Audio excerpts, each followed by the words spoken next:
Você consegue imaginar uma igreja que gera ânsia de vômito em Jesus? Sim, a palavra de Deus consegue ser bem dura algumas vezes. A igreja de Laodiceia era autossuficiente e soberba, confiando muito em sua riqueza material. Chegamos na mensagem, a última das 7 igrejas. Qual é a mensagem de Deus para as 7 igrejas de Apocalipse? Qual é a mensagem específica para a igreja situada na cidade de Laodiceia? Eu sou o Rodomar Ricardo Hamloff. Neste vídeo vamos entender a mensagem de Deus para a igreja de Laodiceia, conforme o texto que lemos em Apocalipse 3. Seja bem-vindo ao canal Teologia Missional.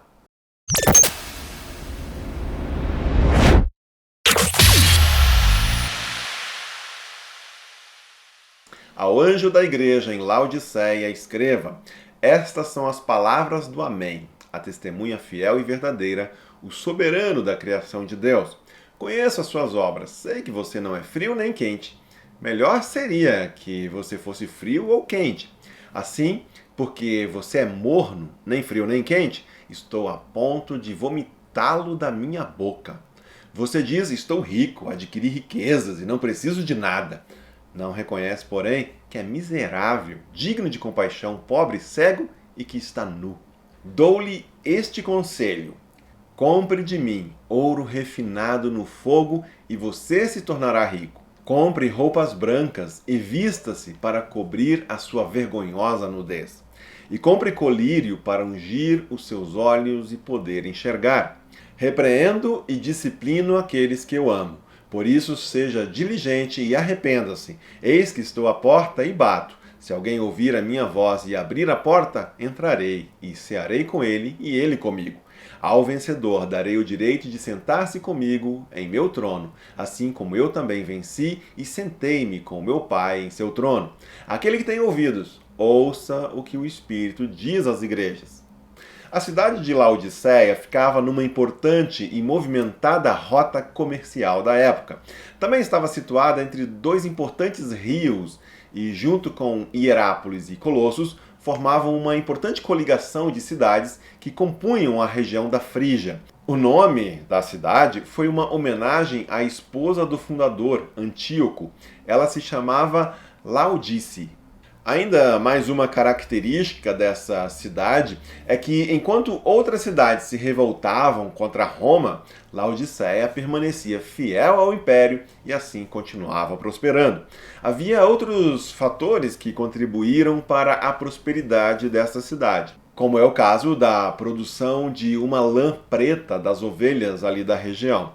Havia também um templo dedicado ao Deus do Vale, um deus a quem se atribuía a realização de curas. O sincretismo religioso que marcava a cidade contava ainda com a adoração a Zeus e a Apolo. Acredita-se ainda que os judeus da cidade não incomodavam tanto a igreja, pois haviam se acomodado ao sincretismo da cidade e não eram mais tão zelosos por suas crenças. Cada uma das 7 igrejas recebe uma carta com assuntos muito sérios. Essa seriedade é demonstrada com a referência logo no início de cada mensagem ao anjo de cada igreja. Esse anjo pode ser um anjo guardião que zela por cada igreja local. Seja este um anjo enviado e designado por Deus para isso, seja um líder ou um grupo de líderes atuantes na igreja. A mensagem à igreja de Laodiceia apresenta várias palavras muito conhecidas para as igrejas dos nossos dias. Vamos, assim, ver um pouco mais de perto cada uma delas. Como acontece nas mensagens anteriores, há uma maneira bem própria de Jesus ser apresentado. Estas são as palavras do Amém, a testemunha fiel e verdadeira, o soberano da criação de Deus. A mensagem denuncia uma igreja que se acha rica, autossuficiente e soberba. Porém, o Cristo que se manifesta a ela é que tem a primeira e a última palavra. Uma igreja autossuficiente e soberba, que acha que pode determinar por si mesma a sua autoridade, precisa ouvir que é Jesus quem tem toda a autoridade. Somente Cristo é digno de toda confiança e pode cumprir toda a palavra. Jesus é a testemunha fiel, aquele que foi até o fim, encarando a morte na cruz para cumprir tudo aquilo que Deus esperava dele. Apocalipse é um livro escrito para uma igreja que vive o contexto de forte perseguição e martírio. Assim, ela é chamada ao testemunho fiel e à perseverança. E o modelo dessa fidelidade e perseverança é o próprio Cristo. Em seu sacrifício derradeiro, Jesus venceu o mundo. Esse Jesus não é nenhum outro que não o próprio Deus, o soberano da criação. Uma igreja local pode muitas vezes estar tão satisfeita consigo mesmo, se achar tão superior, baseando-se em sua riqueza e poder, que imagina estar no controle da situação. Jesus, assim, se revela como o Deus presente na criação de todas as coisas, como aquele que está no controle de tudo e que é Ele mesmo a fonte de toda a riqueza, poder e autoridade.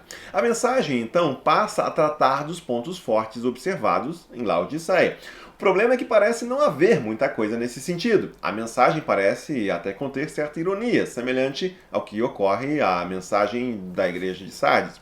A ironia aqui parece estar nessa fala que parece dizer assim, mais ou menos: veja, o melhor que eu tenho a falar sobre você é que você é morno.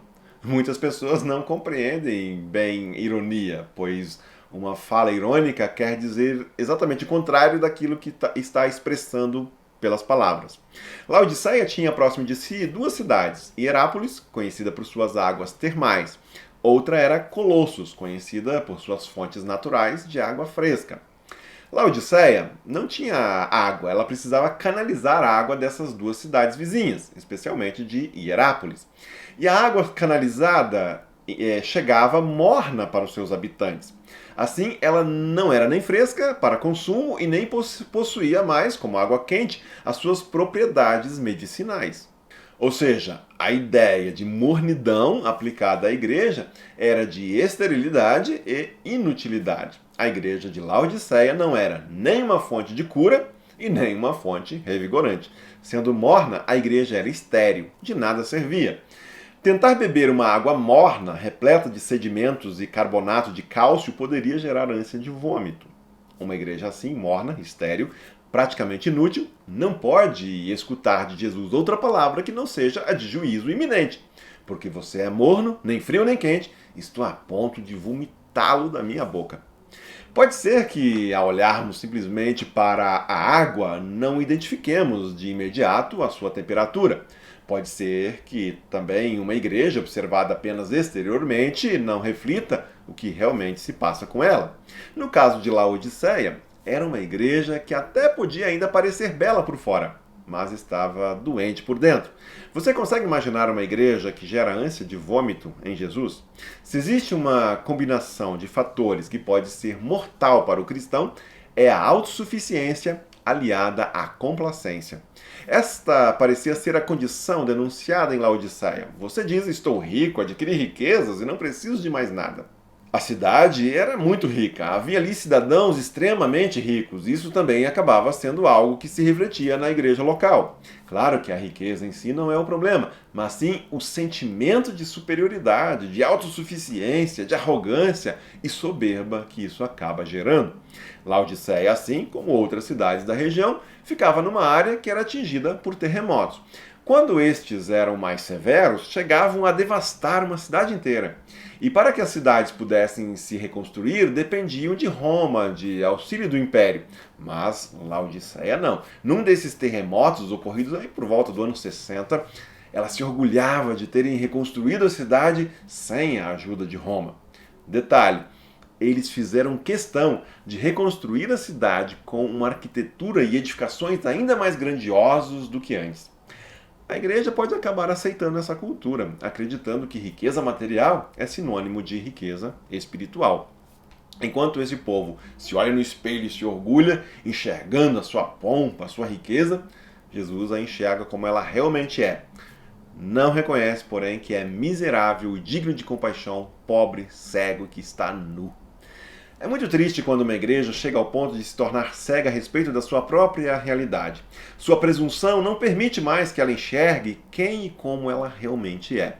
Nesse sentido, o fato de viverem em paz, sem perseguições severas no momento, nem terem que lidar com os judeus ou as ameaças heréticas, Laodiceia apresenta uma realidade distinta das outras igrejas. E é exatamente esse marasmo que a leva ao comodismo e à mornidão. Entregaram-se ao seu estilo de vida e nem perceberam o que está acontecendo. A verdade, porém, é que a sua situação era de extrema infelicidade. é miserável, digno de compaixão, pobre, cego e nu. Tal constatação, no entanto, não tem o propósito de despertar pena, mas é para desafiar. E o desafio vem logo a seguir. Compre de mim ouro refinado no fogo, e você se tornará rico. Compre roupas brancas e vista-se para cobrir a sua vergonhosa nudez. E compre colírio para ungir os seus olhos e poder enxergar. O erro da igreja está em vangloriar-se em sua riqueza em vez de utilizá-la para obter as verdadeiras riquezas de Cristo. Aquelas que traça e ferrugem não podem destruir. Uma cidade rica, próspera, com um comércio variado, tem acesso a tudo o que o dinheiro pode comprar. Eles têm adquirido tudo o que os mercadores terrenos têm a oferecer. Enfim, eles têm frequentado a loja errada. Precisam voltar a buscar pelos bens duráveis que somente Cristo tem a oferecer. Mas, para isso, teriam que encarar a realidade. Precisariam admitir que, na verdade, eram pobres. Somente em Cristo encontraremos a verdadeira riqueza. Há um contraste entre a igreja de Laodiceia e a igreja de Esmirna. Enquanto Esmirna era uma cidade extremamente pobre do ponto de vista material, mas rica, no caso da igreja, espiritualmente, Laodiceia mostrava o contrário. Outro orgulho ainda de Laodiceia era sua lã preta brilhante, com a qual faziam tecidos finos e chiques. Para eles escutarem que na realidade eles estavam nus, não deve ter sido nada fácil. Fato é que nossas roupas e trajes de gala não podem esconder de Deus aquilo que nós realmente somos. Diante de Cristo, toda nudez é escancarada. Ele nos reconhece por inteiro. Nenhuma vergonha pode ser escondida. Nada é capaz de mascarar aquilo que realmente somos. Na tradição bíblica, receber uma nova roupa, uma nova veste, é sinal de honra. Roupas brancas, no caso, identificam a pessoa no grande banquete celestial, simbolizam a justiça, o ser lavado por Cristo. Isso, porém, passa pelo arrependimento. E o arrependimento só vem com o reconhecimento da condição em que eu me encontro. Outra fama e motivo de orgulho na cidade de Laodiceia era um tipo de colírio que eles produziam ali. A igreja, porém, escuta que eles são cegos, pois não conseguem enxergar aquilo que realmente importa. Somente Deus pode curar dessa cegueira espiritual. Só o Espírito Santo poderia levar os laodicenses a se verem como eles realmente eram. Enfim, suas riquezas, suas vestes bacanas e seus remédios não eram capazes de garantir a verdadeira riqueza, presença e cura. A essência da mensagem aqui é a seguinte: acertem-se com Deus. Não existe amor sem disciplina. A mensagem aqui parece remeter ao que já é ensinado em Provérbios 3, 11 a 12. A disciplina é algo que acompanha aqueles que amam. O que a palavra deixa claro é que o amor divino também disciplina. Repreendo e disciplino aqueles que eu amo. Por isso, seja diligente e arrependa-se. Já vimos que a palavra de Deus não omite os problemas. Deus deixa claro que vê os pontos negativos e pede que a igreja tome atitudes com relação a eles. E o pedido ou apelo se repete: arrependam-se. Esse é o ponto da virada. Tirem o foco de si mesmos e voltem-se para Deus. O verso de Apocalipse 3:20 tem sido muito utilizado por pregadores visando o chamado à conversão. Eis que estou à porta e bato. Se alguém ouvir a minha voz e abrir a porta, entrarei e cearei com ele e ele comigo. Embora esse verso tenha se tornado popular em mensagens evangelísticas, fica evidente aqui, pelo contexto, tratar-se de uma palavra para uma igreja fraca e não para pessoas de fora da igreja se converterem. Trata-se muito mais de um convite ao arrependimento para uma igreja que está acomodada, indiferente, que tem vivido mais na confiança de si mesmo do que na fé em Jesus. O quanto nós temos permitido que Cristo faça parte de nossas vidas? O verso conclui afirmando que quando nós nos abrimos para Ele, Jesus entrará para ter uma profunda comunhão conosco. Jesus é tão amoroso e sensível que Ele não sai arrombando a vida de ninguém. Chega e está à volta como um visitante amoroso. Sua presença é percebida por todos.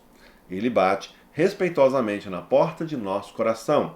Vejam mais uma vez como ele age. Se alguém ouvir a minha voz e abrir a porta, há uma resposta pessoal, uma manifestação de nossa parte que é esperada. Todos ouvem ou escutam a voz de Deus, mas o ouvir de verdade é aquele momento em que respondemos à sua voz. Todos nós passamos os nossos dias ouvindo diversas vozes, diversos sons, mas são poucas as vozes e os sons a quem nós respondemos de forma concreta. Assim, as palavras finais da mensagem, mais uma vez, são: aquele que tem ouvidos, ouça o que o Espírito diz às igrejas. Estamos ouvindo? A quais vozes? Como vamos responder?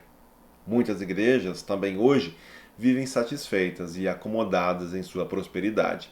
Sua riqueza, evidenciada em grandes templos, orçamentos milionários, programas na mídia e etc., lhe dão a sensação de que são abençoadas e aprovadas por Deus. Tornam-se mornas, focando os números enquanto os corações estão longe de Deus. Existe muita movimentação, muita atividade, muito trabalho, mas pouca adoração.